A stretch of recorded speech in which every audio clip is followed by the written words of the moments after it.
KFC brand کی کامیابیاں اور ناکامیاں، جس کو ہم اردو میں نشیب و فراز بھی کہتے ہیں۔ کامیابیاں اوپر کی جانب سفر۔ شروعات ایک چھوٹے ریسٹورانٹ سے 1930 سے 1950 تک کرنل ہارلینڈ سینڈرز نے امریکہ کے کینٹکی میں ایک سڑک کے کنارے ریسٹورانٹ سے کام شروع کیا۔ اس کی 11 مصالحوں پر مشتمل خفیہ ترکیب بہت مشہور ہوئی، یعنی ریسیپی۔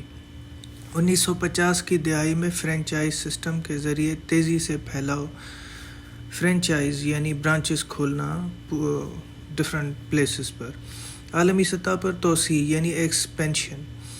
1960s سے لے کر 1980s تک KFC دنیا کا پہلا امریکی فاسٹ فوڈ چین بنا جو دوسرے ممالک میں داخل ہوا۔ برطانیہ، جاپان، میکسیکو سمیت کئی ممالک میں مقبول ہوا۔ 1987 میں چین میں پہلا مغربی فاسٹ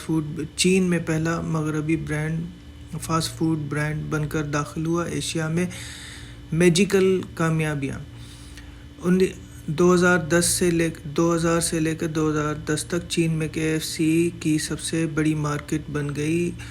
مقامی ذائقوں کے مطابق مینیو متعارف کروایا، جیسے اسپائسی چکن رائس، ایگ ٹارٹس وغیرہ۔ ڈیجیٹل آرڈرنگ اور ہوم ڈیلیوری میں جدت لانا یعنی انوویشن۔ ناکامیاں اور مسائل، نیچے کی طرف سفر۔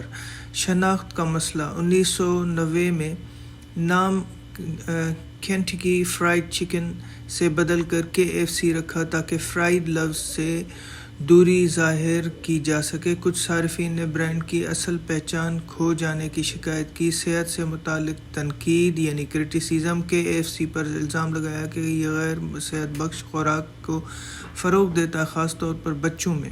کیلوریز زیادہ اور صحت مند آپشنز کم ہونے پر تنقید ہوئی یعنی کرٹیسزم۔ سپلائی چین کی ناکامی۔ 2018 میں برطانیہ میں KFC چکن ختم ہو گیا کیونکہ نئے ڈیلیوری پارٹنرز کی وجہ سے سپلائی متاثر ہوئی۔ 600 سے زیادہ اسٹورز بند ہوئے۔ برانڈز نے مزہ اور دیانت داری سے جواب دے کر تعریف حاصل کی۔ چین میں فوڈ سیفٹی اسکینڈل 2012-2014۔ چین میں KFC کو ناقص گوشت سپلائی کرنے والے اسکینڈل کا سامنا کرنا پڑا۔ فروخت میں کمی آئی اور عوامی اعتماد مجروح ہوا۔ بعد میں اصلاحات سے اعتماد بحال کیا گیا۔ دوبارہ ابھرنا۔ جدیدیت یعنی ماڈرنزم، تبدیلی یعنی چینجنگ۔ KFC نے ڈیجیٹل سہولیات اور مقامی ذائقے اور سوشل میڈیا مارکیٹنگ پر توجہ دی۔ ویگن فوڈز، ماحولیات دوست یعنی انوائرمنٹ فرینڈلی پیکنگ اور AI ordering, artificial intelligence ordering جیسی جدیدیت انوویشن متعارف کی۔ برانڈ روایتی ذائقوں اور جدید اقدار پر توازن قائم کر رہا۔ کامیابیوں کا راز۔ منفرد مسئلہ اور فرینچائز سسٹم۔ آغاز کینٹکی کے سڑک کے کنارے چھوٹے سے ریسٹورانٹ سے آغاز۔ بڑی ناکامیاں، سپلائی مسائل، اسکینڈلز۔ دوبارہ کامیابی، دوبارہ اس کو ریزیلینس بھی کہتے ہیں۔ تو اب ہم چلتے ہیں کہ کیا یہ واقعی سچ ہے کہ KFC کے فاؤنڈر نے خود ہی کو یعنی کہ اس کے اپنے جان ختم کرنے کی کوشش کی تھی۔ تو یہ سچائی تو نہیں ہے، یہ من گھڑت باتیں ہیں، بیکار باتیں۔ یہ جزوی طور پر سچ ہے کہ کرنل ہارلینڈ سینڈرز KFC کے بانی نے اپنی زندگی کی ایک نازک مرحلے پر خود کو ہی لائف جان لینے کی کوشش کی تھی، سوچا تھا، لیکن انہوں نے ایسا کبھی عملی طور پر نہیں کیا۔ ایسا کچھ نہیں۔ اصل حقیقت کیا ہے، کیا سچ ہے؟ کرنل سینڈرز کی زندگی شروع ہی سے مشکلوں سے بھری ہوئی تھی۔ پتا جی کا انتقال بچپن میں ہو گیا۔ 6ٹھی جماعت کے بعد اسکول چھوڑ دیا۔ مختلف چھوٹے موٹے کام کیے جیسے ریلوے، فارم، باورچی وغیرہ۔ وہ 65 سال کا ہوا تو اس نے ریسٹورانٹ جہاں وہ اپنی مشہور چکن بیچ سکے وہ ختم ہو گیا کیونکہ نئی ہائی وے بننے کا گاہک آنا بند ہو گیا۔ اس نے صرف چھوٹی سی سوشل سیکیورٹی کی پینشن ملتی تھی جس پر وہ مایوس اور افسردہ ہو گیا۔ کیا مکمل سچ نہیں ہے؟ انہوں نے خودکشی کی کوشش کبھی نہیں کی۔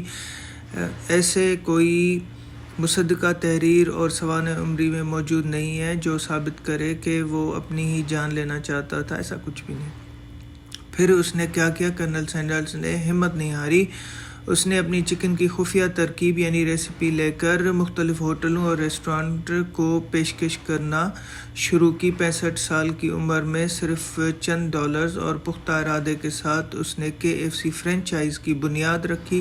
کرنل سینڈرز کی زندگی ہمیں سکھاتی ہے کہ مایوسی کے اندھیروں میں بھی اگر انسان ہمت کرے تو کامیابیاں ممکن ہے، چاہے عمر کچھ بھی ہو۔ اچھا،